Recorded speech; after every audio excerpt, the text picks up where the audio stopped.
Buenos días, mis hermanos. Por favor, abran sus Biblias en Hebreos, capítulo 3 y el versículo 7. Mientras usted busca allí, yo aprovecho de felicitar una vez más a los padres y quiero que se vayan con una responsabilidad de aquí, y es que se lleven en la mente cómo ser más bíblicos también ahí. No exasperar a nuestros hijos, eso es una buena lección. Tratar a nuestras esposas como vaso más frágil, no ser ásperos con ellas. Y encargarnos de que nuestra casa, de que nuestro hogar tenga la dotación de la palabra espiritual. Interceder por nuestra familia también es nuestro deber como padre. Así que feliz día, y es el desafío que yo personalmente les dejo hoy. Hebreos capítulo 3, versículo 7. Saben que tengo una anécdota, a mí no me gusta ser autorreferente en las enseñanzas, pero tengo una anécdota que me pasó cuando preparaba esto. Estaba consultando textos y comentarios y leyendo el idioma original y viendo la historia y todo lo que hay que hacer para preparar el sermón, y decía: Señor, ¿qué digo? ¿Qué hago? Y el Señor trajo a mi mente esa frase y decía: vas a hablar de reposo. Confía, porque el que habla a la iglesia soy yo y no tú. Así que ahí el Señor empezó a trabajar en mí lo que esta mañana quiero compartir con ustedes. Este pasaje tiene mucha referencia al Antiguo Testamento, como todo el libro de Hebreos. Y creo que hay que conocer un poco la historia del pueblo de Israel para poder entender lo que está pasando aquí. Pero si algo yo quiero que usted sepa cuando esté leyendo el libro de Hebreos, es que el autor, que como bien decían los hermanos que predicaron antes que yo, no está determinado unánimemente. Lo que hace es que nos muestra cómo esas ocasiones en el Antiguo Testamento se relacionan con nuestro Señor Jesucristo. Hablábamos en la reunión del cuerpo pastoral y yo decía: si sacamos a Cristo de la Escritura, todo pierde el sentido. Cristo es ese engranaje que une todas las páginas de la Biblia. Miren, si ustedes sacan a Cristo de la Escritura, ¿qué razón tendría que Abraham fuera a sacrificar a su hijo? ¿Qué razón tendría la Pascua? ¿Qué razón tendría el protoevangelio allá en Génesis capítulo 3? ¿Qué razón tendría la visita de los 3 hombres misteriosos y le prometieron a Abraham que iba a tener un hijo y una gran nación? ¿Quién sería ese cuarto hombre en el horno de fuego? ¿Quién sería Melquisedec, aquel sacerdote misterioso?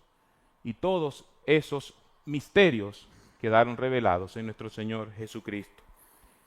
Dice el autor de Hebreos en el versículo 7, por lo cual, como dice el Espíritu Santo, si oyereis hoy su voz, y la palabra hoy guárdela en su mente porque lo vamos a usar, no endurezcáis vuestros corazones como en la provocación, en el día de la tentación en el desierto, donde me tentaron vuestros padres, me probaron y vieron mis obras durante 40 años, a causa de lo cual me disgusté con esta generación y dije: siempre andan vagando en su corazón y no han conocido mis caminos.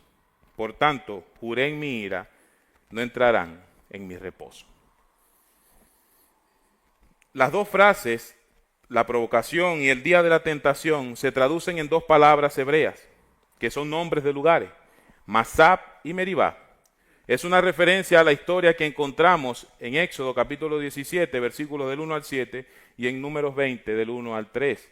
Podríamos ver esa historia, pero nos tomaría mucho tiempo y no lo tenemos. Anótelo y en su casa usted lee esos acontecimientos.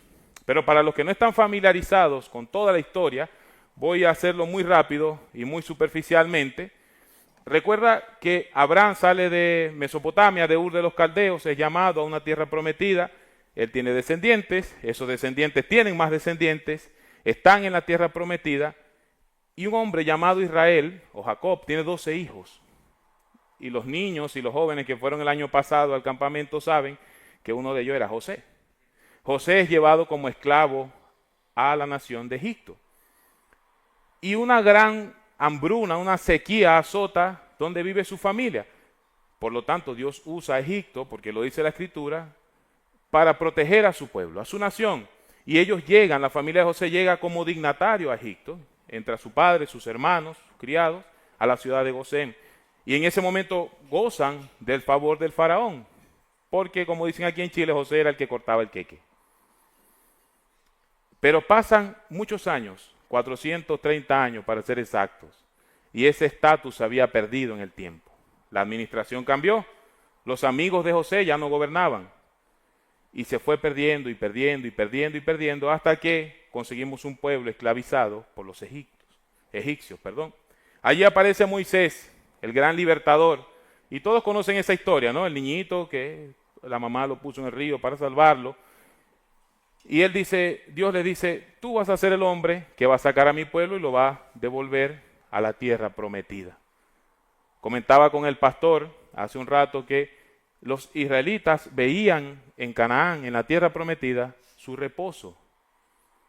Dios les dijo que ahí estaba el reposo, pero no les dijo cuándo estaba el reposo. ¿Se refería a Cristo quizás? Lo veremos después. Salen de la tierra prometida y por eso Moisés tiene una gran importancia para el pueblo judío hasta el día de hoy. Abraham y Moisés son grandes figuras en el judaísmo, no solamente ahí, también lo son en el Islam y por supuesto para nosotros también lo son. Sin embargo, el autor de los Hebreos, en Hebreos capítulo 3, versículo 3, unas líneas más arriba donde usted está, dice, porque de tanto mayor gloria que Moisés es estimado digno hablando de Cristo, cuanto tiene mayor honra que la casa, el que la hizo, porque toda casa es hecha por alguno, pero el que hizo todas las cosas es Dios.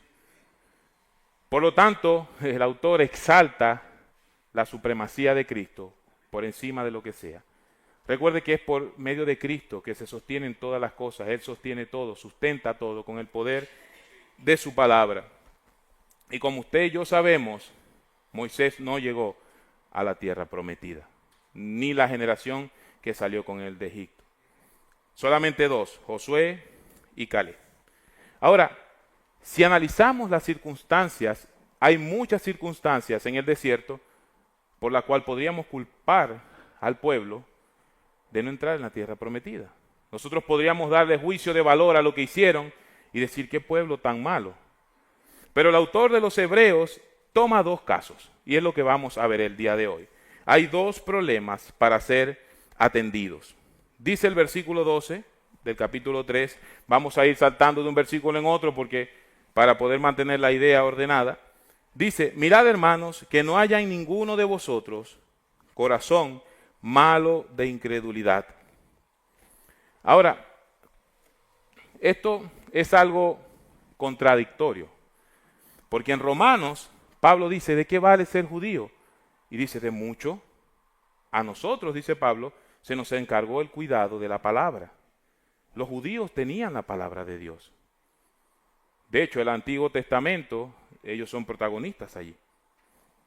Sin embargo, aparece la palabra incredulidad. La tenían, pero no la creían.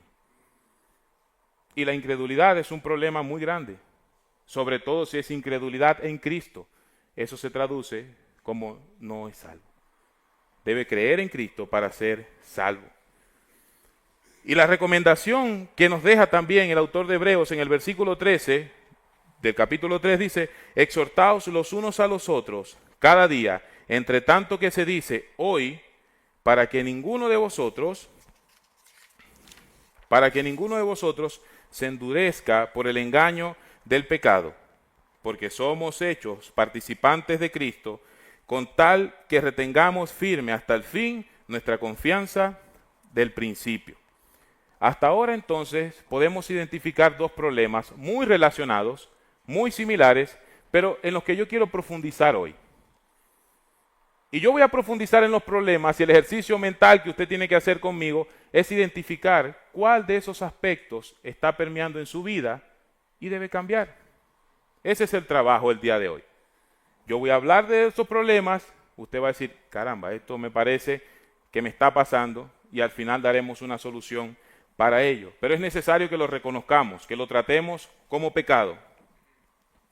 El primer problema es un corazón malo de incredulidad. Miren, el Señor en Ezequiel 36, 25 y 27 promete dar un corazón nuevo. Dice, les daré un corazón de carne, quitaré su corazón de piedra. Y la pregunta es, ¿cuál es el problema con el corazón que traemos de fábrica. Imagínense que somos un vehículo. ¿Cuál es el problema con el motor? ¿Se ha escuchado decir que ese carro viene malo? Así dice la gente. ¿Cuál es el problema de fábrica que trae nuestro corazón? Y por favor, no tome corazón como el músculo cardíaco, como el órgano que está en el centro del pecho orientado hacia la izquierda, que tiene 4 cámaras que sirven para bombear sangre a todo el cuerpo. Si fuiste a Karen a esa clase. No lo vea como eso.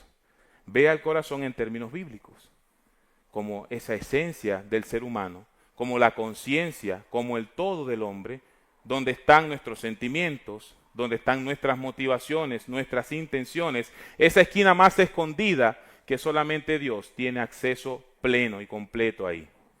Ese es el corazón del hombre. ¿Y qué tiene de malo? Bueno, Jeremías capítulo 17, versículo 9 dice que engañoso es el corazón más que todas las cosas y perverso. Ese es nuestro corazón. También el salmista en el Salmo 51, versículo 10 dice, crea en mí, oh Dios, un corazón limpio y renueva un espíritu recto dentro de mí.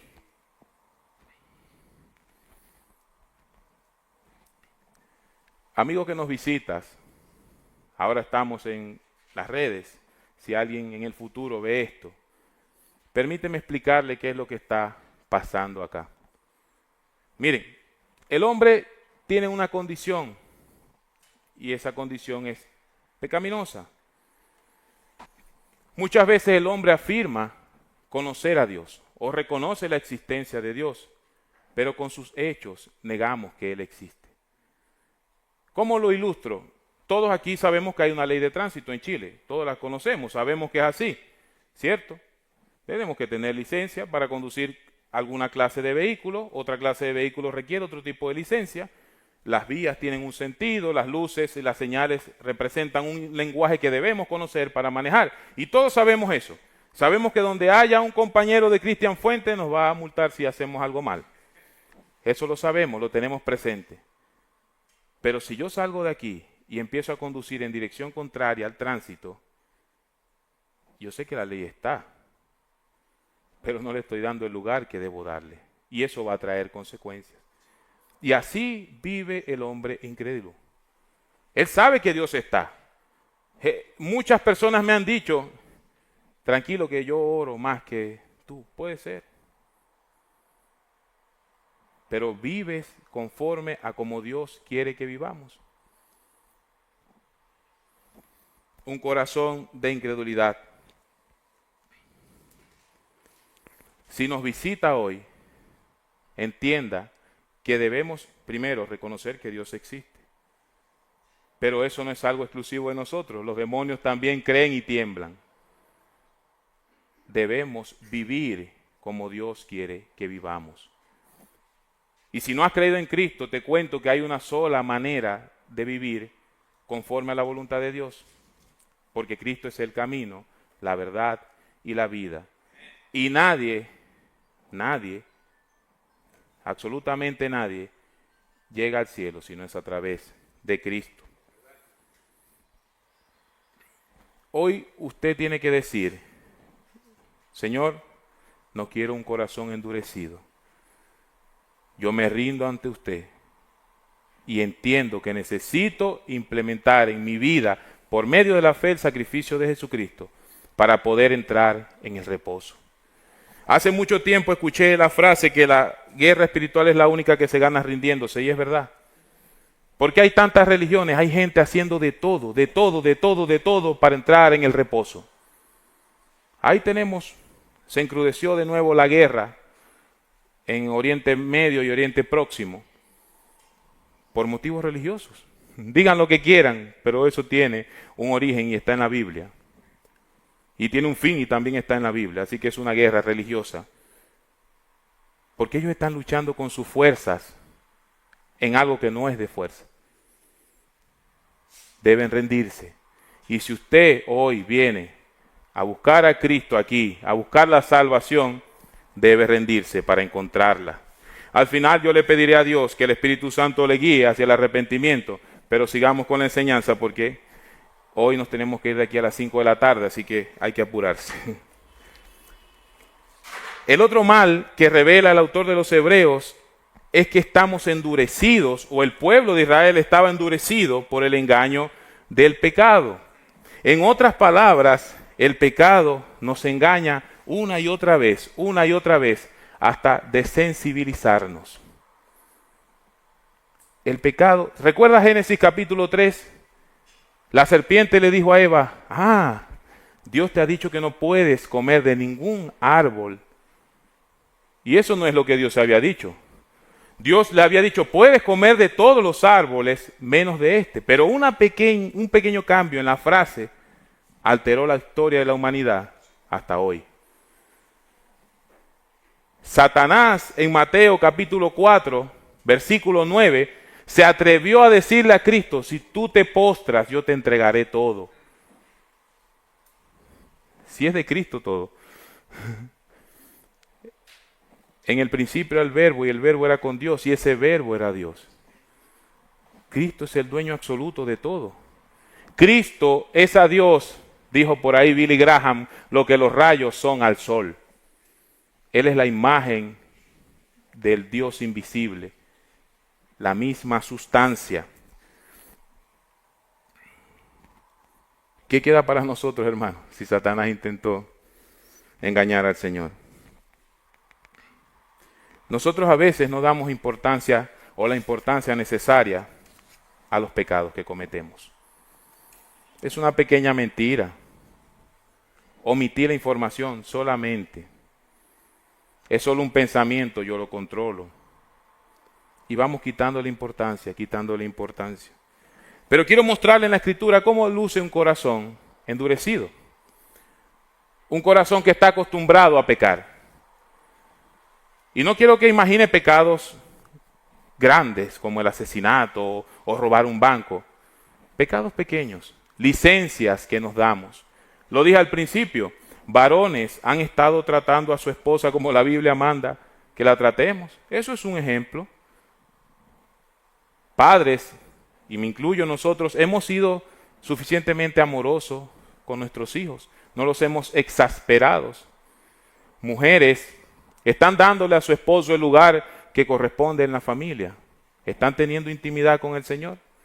Están leyendo su Biblia todos los días. Esos son pecados que cometemos con frecuencia y vamos siendo insensibles a ellos. Vamos por favor a Éxodo. Vaya conmigo a Éxodo. Capítulo 8.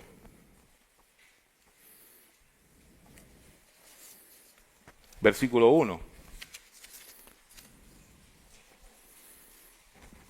Gracias, mis hermanos. Dice la Escritura, entonces Jehová dijo a Moisés, entra en la presencia del faraón y dile, Jehová ha dicho así, deja ir a mi pueblo para que me sirva, y si no lo quisieres dejar ir, he aquí yo castigaré con ranas todos tus territorios. ¿Qué está pasando aquí? Bueno, como ustedes saben, el pueblo de Israel necesitaba salir de Egipto para llevar a cabo su adoración al Señor, la que el Señor le había pedido a Moisés, pero gobernaba el faraón y el faraón se oponía. Así que empieza una especie de negociación o de conversaciones para dejar ir al pueblo o no dejar ir al pueblo. Y en el capítulo 8, versículo 1, Dios manda a Moisés y le dice, mira, dile al faraón que deje salir al pueblo o una plaga caerá sobre él. Sabemos que hay más plagas, pero tomemos este ejemplo. Entonces Aarón extendió su mano, obviamente el faraón dijo que no, dice el versículo 6 del mismo capítulo. Entonces Aarón extendió su mano sobre las aguas de Egipto y subieron ranas que cubrieron la tierra de Egipto, y los hechiceros hicieron lo mismo con sus encantamientos e hicieron venir ranas sobre la tierra de Egipto. Entonces el faraón llamó a Moisés a Aarón y dijo, orad a Jehová para que quite las ranas de mí y de mi pueblo, y dejaré ir el pueblo para que ofrezca sacrificio a Jehová. Ahí hay una mentira. ¿Por qué? Dice el versículo 12, entonces salieron Moisés y Aarón de la presencia del faraón, y clamó Moisés a Jehová tocante a las ranas que había mandado a faraón, e hizo Jehová conforme a la palabra de Moisés, y murieron las ranas de las casas, de los cortijos y de los campos. Y dice el versículo 15, pero viendo el faraón que le había dado reposo, endureció su corazón, Miren que la Biblia le atribuye la acción al faraón. Lo que decía José al principio, endureció su corazón y no los escuchó como Jehová había dicho. Y esto se repite una y otra vez, una y otra vez, una y otra vez durante todas las plagas. De hecho, en el capítulo 9, a partir del versículo 28, se da algo similar con el granizo. Dice Hechos capítulo 9, vamos al versículo 33, para no repetir toda la historia. Y salió Moisés de la presencia de Faraón, estoy en Hechos capítulo 9, 33, fuera de la ciudad, extendió sus manos a Jehová, cesaron los truenos y el granizo, y la lluvia no cayó más sobre la tierra. Y viendo Faraón que la lluvia había cesado, es decir, obtuvo reposo de lo que estaba ocurriendo, y el granizo y los truenos se obstinó en pecar, y endureciendo su corazón, él y sus siervos, y el corazón de Faraón se endureció, y no dejó ir a los hijos de Israel. Jehová lo había dicho por medio de Moisés, una y otra vez, una y otra vez. Por favor, Moisés, intercede por mí. No lo vuelvo a hacer, no vuelvo a pecar, los voy a dejar ir. Dios obraba, ya, no se van. Quizás el faraón después de 2 o 3 veces entendió la lección, no. Vino la muerte de los primogénitos. Y el faraón dijo, salgan de aquí, no los quiero ver. Váyanse. Y endureció Dios el corazón del faraón, dice la escritura, y salió tras ellos. Y ustedes ya saben qué pasó con el faraón. Bueno, la Biblia no lo dice, pero probablemente murió en el mar junto con sus tropas. Quizás entonces el pueblo de Israel entendió la lección. Quizás ellos viendo ese ejemplo, como nosotros hemos visto los ejemplos en la escritura, entendieron la lección. No. ¿Sabe cuál es el primer libro donde Israel ya está establecido en la tierra prometida? Es el libro de los jueces. Josué, jueces.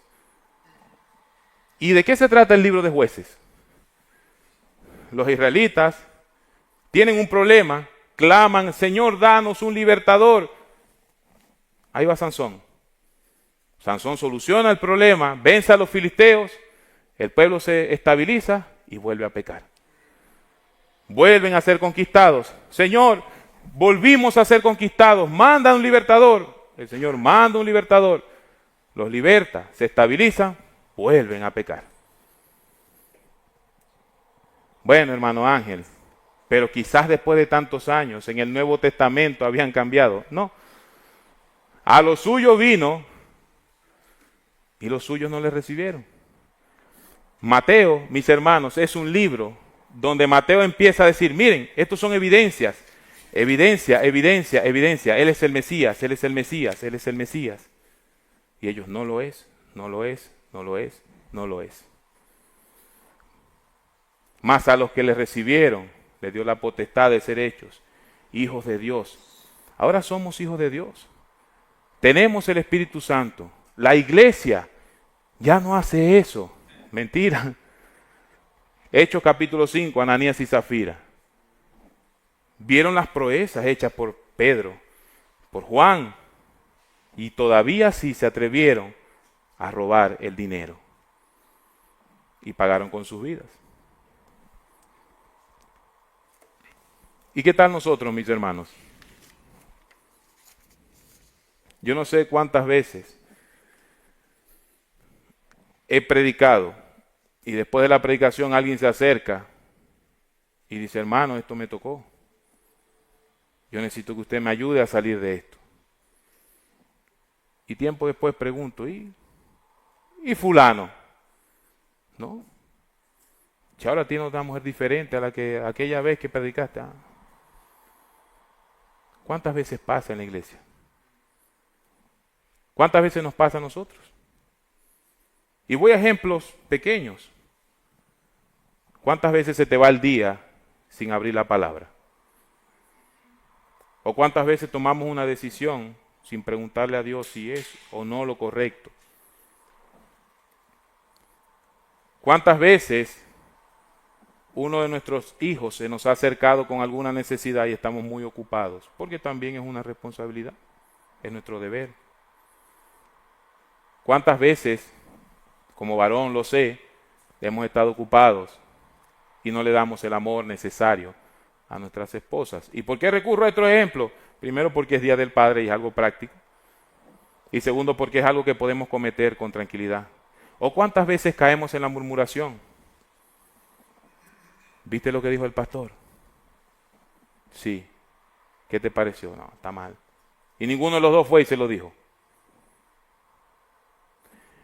El pueblo de Israel, volviendo a ellos, ellos son libertados, si no mal recuerdo, en el capítulo 14 del libro de Éxodo. Por ahí salen de Egipto. En el capítulo 15 ya murmuraban contra Moisés. En el capítulo 17 se dan los hechos que está narrando el autor de Hebreo, de Masá y Meribá. 2 capítulos después. 2 capítulos de la Biblia pasan para que Israel vuelva a pecar. Sin contar los ídolos que traían encima. Porque recuerde que ellos tuvieron que quemar unos ídolos y dejar atrás unas costumbres. Ahora, ¿cómo se endurece nuestro corazón? ¿Cómo nos endurecemos al pecado? Yo sé que todos aquí conocen algún albañil. Alguna vez algún albañil ha trabajado en nuestros hogares. Algunos se han dedicado en algún momento de su vida a esa profesión también. Y saben que ellos toman los ladrillos, ¿verdad? Y llega el momento que los toman como si fueran de Plumaví. Usted ve a esa gente trabajando 6 ladrillos. ¡Pra! ¿Cómo tienen tanta fuerza? Hipertrofia se llama. Sus músculos están tan acostumbrados a ese movimiento que ya es mecánico. Ya no les pesan los ladrillos. Pero las manos no usan guante alguno. Las manos son ásperas. Ya no son sensibles al tacto. Ya no los lastiman los ladrillos. Ya no pesan. Eso pasa cuando cometemos el mismo pecado una y otra vez. Ya no nos pesa. Ya no nos duele.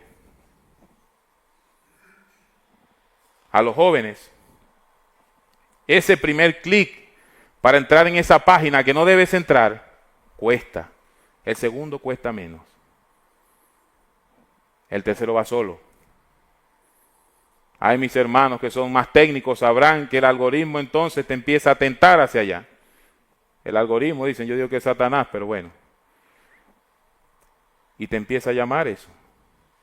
Y ya eso no te preocupa. Pierdes una vez, pierdes otra vez, pierdes otra vez y ya no ganas ninguna.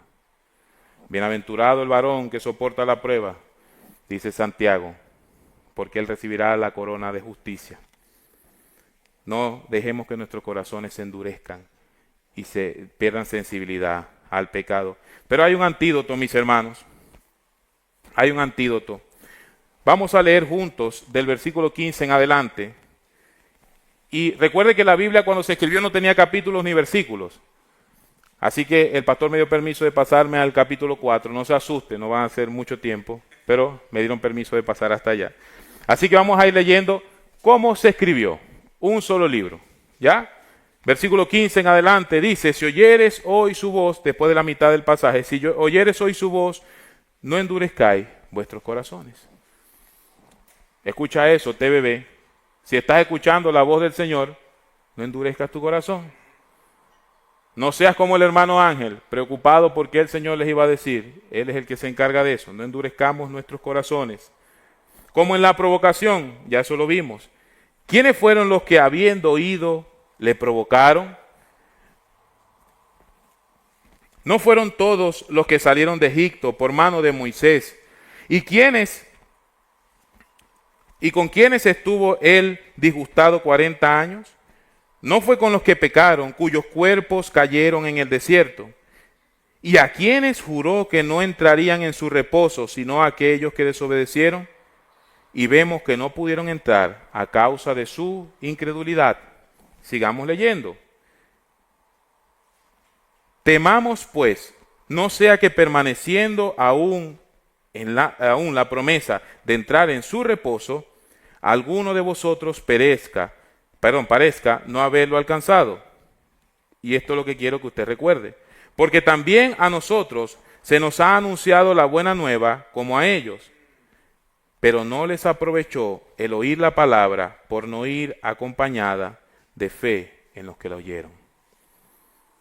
quiero hacerle una pregunta. ¿Era Dios el problema aquí? ¿No dio Dios suficientes señales, suficientes?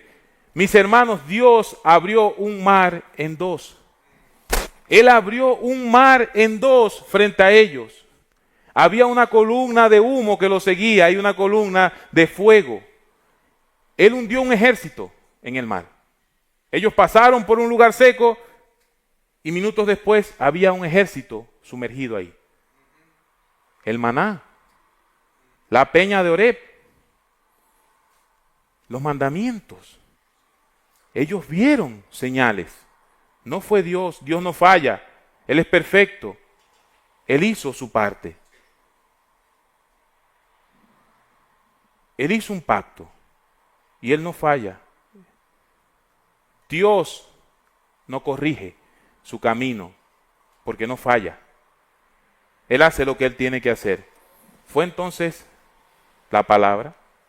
Faltó palabra. ¿No? Eran ellos. Ellos tenían que relacionar lo que estaban viendo con lo que Dios les había dicho. Ellos ya habían visto morir un ejército. ¿Y qué pasó cuando llegaron los espías con el informe? Hay un ejército allá, no vamos a poder. Ya Dios había hundido un ejército. Y nosotros hemos visto esas obras. Por fe las hemos visto. Aquí. Toda la escritura es inspirada por Dios. ¿Cree eso usted? Lo que está aquí fue verdad. Ahí la gente se sienta a sacar cuenta de qué es mito, qué es realidad en la escritura. Lo que está aquí es verdad. Eso pasó. Créanlo o no lo crean. Hayan hallazgos arqueológicos o no los hayan, que los hay y demás, pero si no los hubiera, eso sigue siendo verdad. Y si creemos eso por fe, ¿por qué entonces no creemos que Dios me puede ayudar a solucionar mi disgusto con el hermano? Porque Dios no puede restaurar mi vida. Porque Dios no puede quitar de mí la mentira. Se hundió un ejército en el mar. Porque Dios no me puede dar paciencia, sabiduría, dominio propio para estudiar su palabra. Si Él venció naciones, Él ha vencido ejércitos. Gedeón, increíble. No, Gedeón, son muchos. Quiero que vayan menos. Jesús se levantó en la barca y dijo, enmudece, y el mar se tranquilizó. Y no puede Él calmar mi desasosiego. Si yo creo en la Escritura, ¿por qué no entro en el reposo? Porque me falta fe. Y la receta para obtener fe es la palabra de Dios, porque la fe viene por el oír su palabra. Mis hermanos, aquí en TVB se predica palabra de Dios. Predicamos la palabra de Dios. A eso nos dedicamos, lo que nos paramos acá. Pero ¿estás confiando en lo que estamos enseñando? No digo, miren, no se malinterprete esto. No quiero que seamos nosotros vistos como unos dictadores. Esto se dice así, así. No. ¿Estás confiando en lo que Dios ha revelado en la Escritura? Mire, si no eres creyente, esta mañana has sido convencido de que eres pecador y necesitas saber cómo hacerlo, te voy a dejar una parte de la Escritura. Es parte tuya creerla. Yo solamente te voy a decir lo que el Señor ha dicho. Y este pasaje es muy famoso. La mayoría aquí lo va a recitar sin necesidad de leerlo. Juan 3:16. Porque de tal manera amó Dios al mundo, tú tienes que tener fe que Dios ha amado su creación y que ha dado a su Hijo unigénito para que todo aquel que en Él cree no se pierda, mas tenga vida eterna. Yo te he dado el pasaje, Dios te ha dado el pasaje, pero tú tienes que creerlo. Yo no puedo hacerte creer eso. Te voy a dar otro pasaje que también es famoso, no tanto, pero seguramente lo conocen, Romanos capítulo 10, versículo 9, que si confesares con tu boca que Jesús es el Señor y creyeres en tu corazón que Dios lo levantó de los muertos serás. Tú tienes que tener fe que solo con creer en tu corazón que Jesús es el Señor y que ha resucitado por el poder de Dios, tú serás salvo. ¿Y qué tengo que hacer después? Después nos preocupamos por eso. Cree en que Jesús es el Señor. ¿Y por qué? Dice Pablo, porque con el corazón se cree para justicia, pero con la boca se confiesa para salvación. El justo por la fe vivirá. Y Abraham, creyó a Abraham y le fue contado por justicia. La vista puesta en Cristo siempre. Y vas a reposar. Vas a reposar de pensar que tienes que hacer unos rituales, que tienes que guardar cierta manera de vivir. No, cree en Cristo y serás salvo. Y si tú eres creyente y has descubierto hoy, ¿recuerdan la palabra hoy que sale al principio del pasaje? Que tu corazón está endurecido por algún pecado. Miren, una de las mentiras de Satanás es que hay pecados grandes y pequeños. Eso es una mentira muy común de Satanás. Bueno, yo de vez en cuando hablo mal de los hermanos, pero él es ladrón. Ah. ¿Sí? Eso pasa. No, la homosexualidad está mal. Hermano, tú has codiciado a una mujer que no es tu esposa en su corazón. Sí, también es un pecado sexual igual de grave que ese. O al revés, ¿no? Hermana, has codiciado a un hombre en tu corazón. Es un pecado igual. Y el que peca en el pecado sexual contra sí mismo peca, dice la Escritura. Proverbios es muy fuerte en ese aspecto. Dice que es falta de sabiduría y su afrenta jamás será borrada. Eso lo podemos ver en otro momento. Pero si has descubierto que hay algo en ti que no está de acuerdo a la Escritura, que seguramente lo es, porque Primera de Juan 1:9 dice que si confesamos nuestros pecados, Él es fiel y justo para perdonar nuestro pecado y limpiarnos de toda maldad. ¿De un poquito de maldad? No. ¿De una parte de maldad? No. De toda maldad. ¿Y qué hay que hacer? Confesar nuestro pecado. No quiere decir que venga el pastor o a mí, hermano, mire, si quiere hacerlo para que conversemos, hágalo. Pero convérselo con Dios. Trate el pecado como pecado. Eso se trata. No es un resbaloncito, es un pecado. Y tiene que salir de mi vida. Porque sin santidad nadie verá al Señor. Hebreos 4:11. Procuremos pues entrar en aquel reposo para que ninguno caiga en semejante ejemplo de desobediencia. ¿Y sabe usted cuál es la herramienta de Dios para probar nuestros corazones? Ya casi finalizo. Dice Hebreos capítulo 4, versículo 12, la respuesta está aquí mismo. Porque la palabra de Dios es viva y eficaz y más cortante que toda espada de dos filos, y penetra hasta partir el alma y el espíritu y las coyunturas y los tuétanos, y discierne los pensamientos y las intenciones del corazón. Y a consecuencia de esto, dice el versículo 13, y no hay cosa creada que no sea manifiesta en su presencia. Dios sabe que hay en tu corazón. A Él no lo engañas. A Dios no lo engañamos. A Dios no lo engañamos. Antes bien, todas las cosas están desnudas y abiertas a los ojos de aquel a quien tenemos que dar cuenta. Hasta de la lógica podemos tomar para ver qué es lo que más conviene. Yo le pregunto algo. Si usted ha cometido un delito, la PDI lo está revisando, que son bravos en eso, tienen toda la evidencia, y el juez le dice, venga, lo voy a dejar hablar.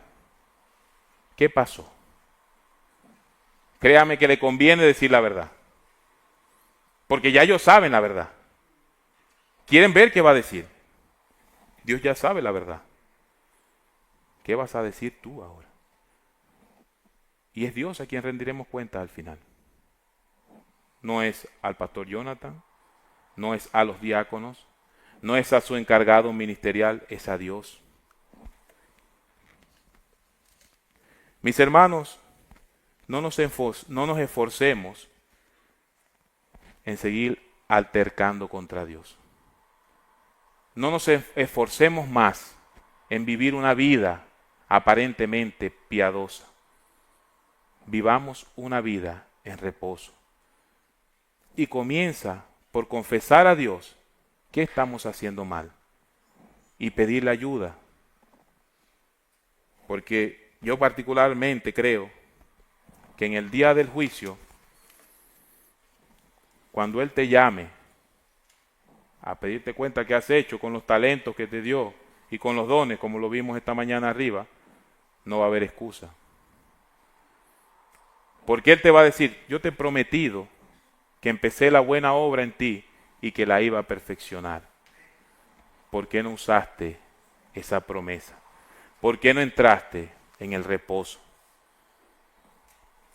Pónganse de pie para que oremos.